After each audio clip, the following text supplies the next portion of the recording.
Yes, Matua Alex, when he heard that the president was coming to Arua for the installation of the chancellor, he called for meetings for some people whom I don't know, and he addressed them.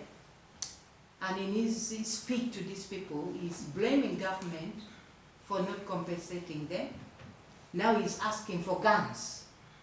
The government should give them guns so that they go and use it to look for coin to compensate them.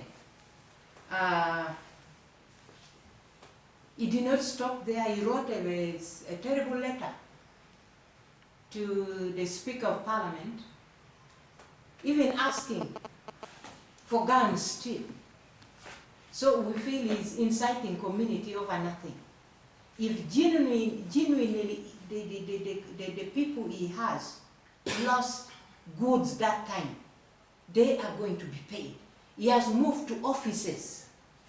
We've talked to him. The members of parliament have helped him to write letters to relevant offices, but he cannot settle down. That means something is not right. I hear he has picked money from people. Maybe he's trying to give accountability of what he has been doing.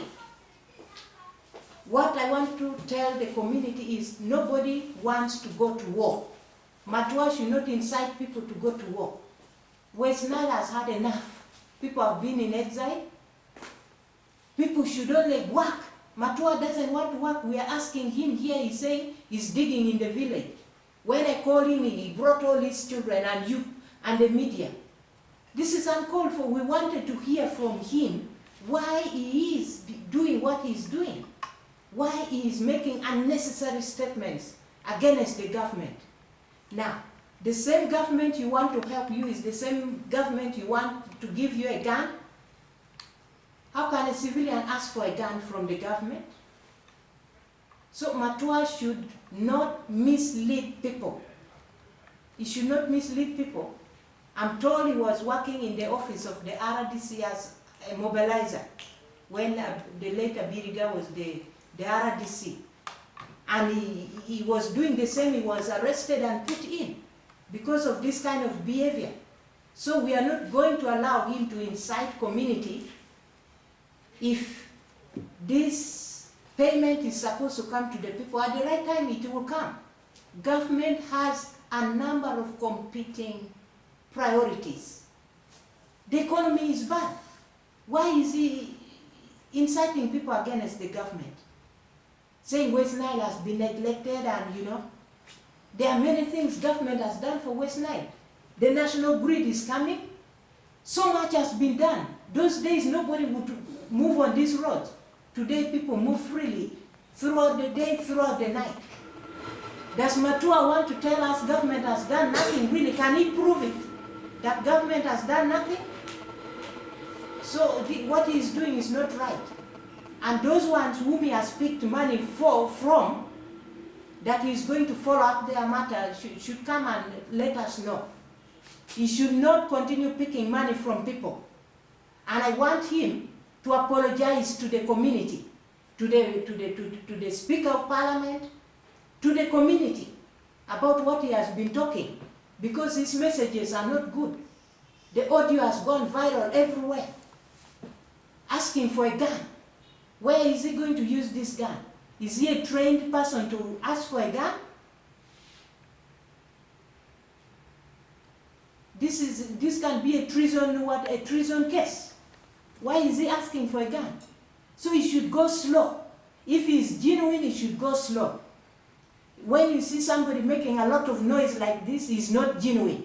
I am beginning to doubt if he really lost anything due to coin war. I'm doubting it so much. Because you can't behave like that. Otherwise, if it is a genuine claim, government at an appropriate time will pay. You don't force government to do things. Government will do things according to resources that are available. He's even making mention that Teso Lango actually have not been paid. So, why does he now make noise to the extent of asking for guns? I think this must stop. This is inciting communities.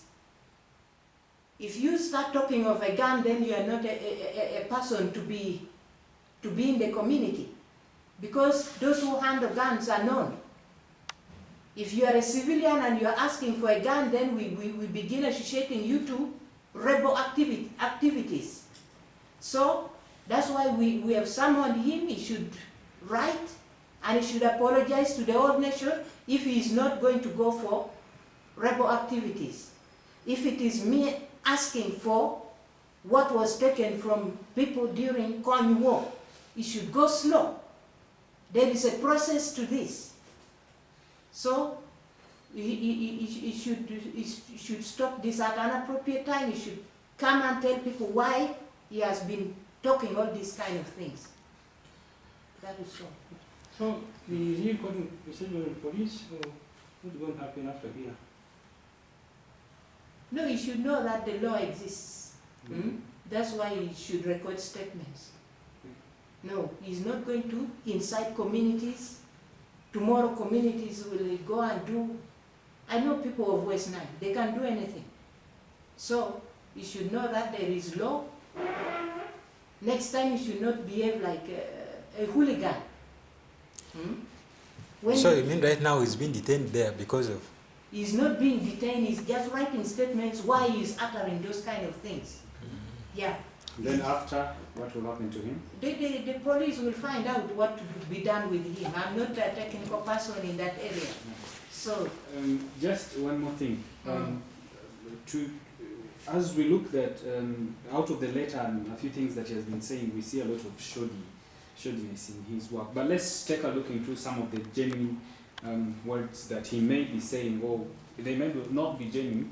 But to your office, he is talking about being robbed since 1998, and until now, according to his arguments, he had interactions on how they can be helped.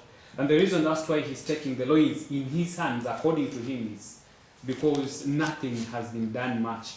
Promises have been made, but nothing has been fulfilled. And that's why he's joining up with the Ombachi massacres, who actually had the same cry when media had interaction with them. So what is your take on that joining part of it? that joining part of it, well, I don't have much to say because I've not been here also from the beginning. You know, as they keep transferring RDCs, you come and inherit something. I did find a file about them here, but when we tell you we are following up, give us time to follow up, because it is not only here, it is everywhere. So we cannot do much, we cannot push beyond the expected. But at the right time, like the Bible says, God's timing is the best. At the right time, the genuine people will be paid. You will find there is verification going on. And verification does not take 1 day. It does not take 2 days. It takes years. So, people should only be patient. People should only be patient. And those who have lawyers should not take laws in their hands. They should go through their lawyers. Because here you find Matua now is writing and giving a copy of the letter to his lawyer, instead of the lawyer writing and giving him a copy. This is not right. At least the lawyers are learned, they know how to follow up things. So they should not say we have overweighted. As I told you earlier, government has a number of competing priorities. So at the right time, if they prove that these are genuine claimants, they will be paid. But they should not take the law into their hands. Yes. Thank you very much.